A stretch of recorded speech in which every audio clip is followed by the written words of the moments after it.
जय श्री राधे।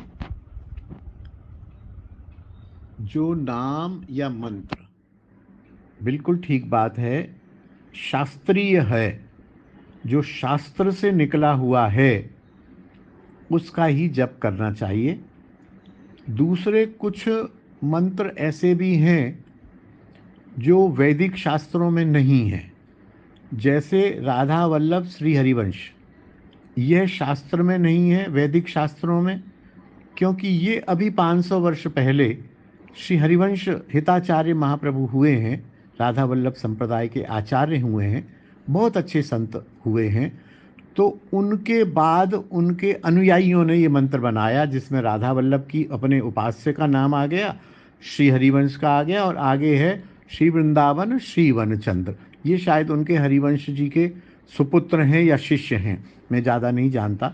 तो ये मंत्र यदि हम राधा वल्लभ ही हैं और राधा वल्लभ संप्रदाय से दीक्षित हैं, और हमारे गुरुजी को ये नाम उनके गुरुजी से, उनके गुरुजी को उनके गुरुजी से, गुरु परंपरा से प्राप्त हुआ है, तो ये भी कहीं ना कहीं शास्त्रीय हो जाता है, ये आधुनिक शास्त्रीय हो जाता है, और ये भी फल प्रदान करेगा।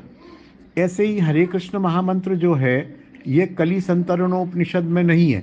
कली संतरणोपनिषद में हरे राम पहले है, हरे कृष्ण बाद में है। ये ब्रह्मांड पुराण ब्रह्मांड पुराण में है, जिसमें हरे कृष्ण पहले है, हरे राम बाद में है।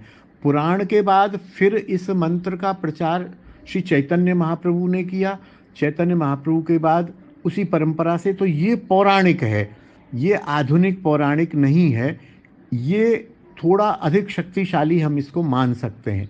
गौड़ीय संप्रदाय की एक शाखा में निताई गौर राधे श्याम जप हरे कृष्ण हरे राम का भी मंत्र है, वो भी आधुनिक है। वो भी अभी 250-300 साल पहले एक बड़े बाबा जी हुए, संत हुए, उन्होंने उस नाम का प्रचार किया।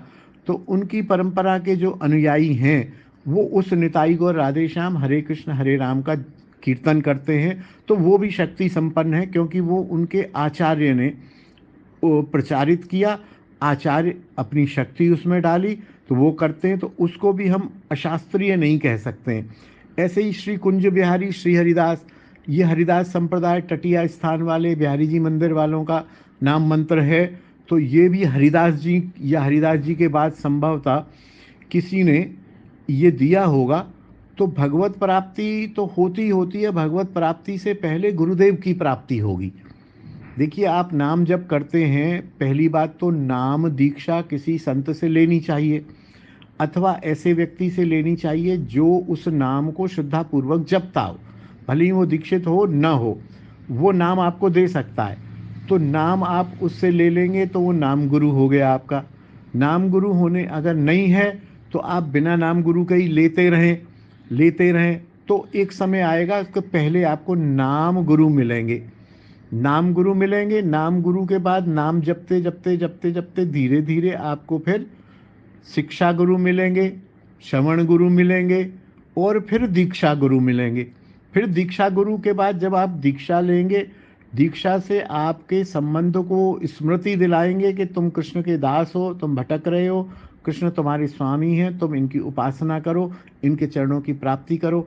तब तुम उन गुरुदेव के आदेशानुसार उस गुरु मंत्र का और नाम मंत्र का जप करोगे, तब जाके श्रद्धा होगी। आदौ श्रद्धा, साधु संग, भजन क्रिया, अनर्थ निवृत्ति, उसके बाद निष्ठा, रुचि, आसक्ति, भाव, प्रेम, प्रेम तक पहुँचोगे। प्रेम तक पहुँचने के बाद फिर तुम्हें भगवत प्राप्ति होगी, दर्शन होंगी, और कुछ ही दिनों में तुम्हारा शरीर पात हो जाएगा।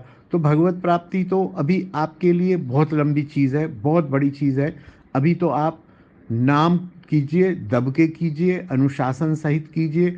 नाम भी बहुत से लोग बिना अनुशासन के करते हैं, जो अधिक फलदायी नहीं होता, नुकसान कुछ नहीं करता है। आप राम राम की जगह मरा मरा भी बोलते रहिए, तो एक दिन राम राम बोलने लगेंगे। ये एक क्रम है।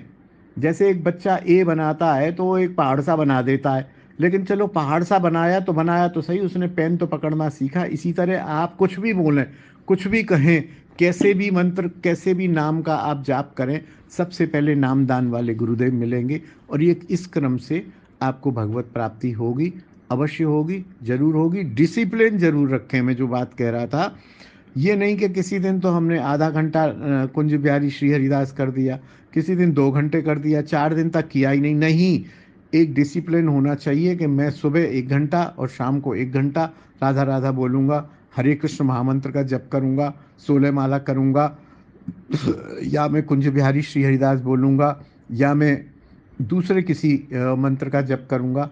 सुबह करूँगा, शाम को करूँगा। अच्छा, फिर 1-1 घंटे का अपने आप से कमिटमेंट लेने के बाद उसको बढ़ाना भी चाहिए। 2, 3, 4, 6 महीने के बाद 1 घंटे वाले समय को 1.25 घंटा कर लेना चाहिए। फिर 4-6 महीने बाद उसको 1.5 घंटा कर लेना चाहिए। प्रगति करनी है कि वहीं रुके रहोगे? आप नौकरी करते हैं, मान लो आपकी 80,000 तनख्वाह है, तो जीवन भर 80 थोड़ी रहेगी। कोशिश करोगे ना 1 लाख हो जाए, 2 लाख हो जाए, 5 लाख हो जाए। ऐसे ही आपका एक छोटा सा टूटा सा घर है, जीवन भर उसमें थोड़ी रहोगे। आशा करोगे ना कि मेरा ये घर टूटा फूटा जो है ठीक हो जाए, फिर ठीक होने के बाद 2 कमरे का हो जाए। प्रगति करोगे ना, तो ऐसे भजन में भी प्रगति धीरे धीरे करनी चाहिए, तभी जाके आप भगवत प्राप्ति की ओर बढ़ पाएंगे। उसके लिए अनुशासन बहुत अधिक आवश्यक है। जय श्री राधे, जय निताई।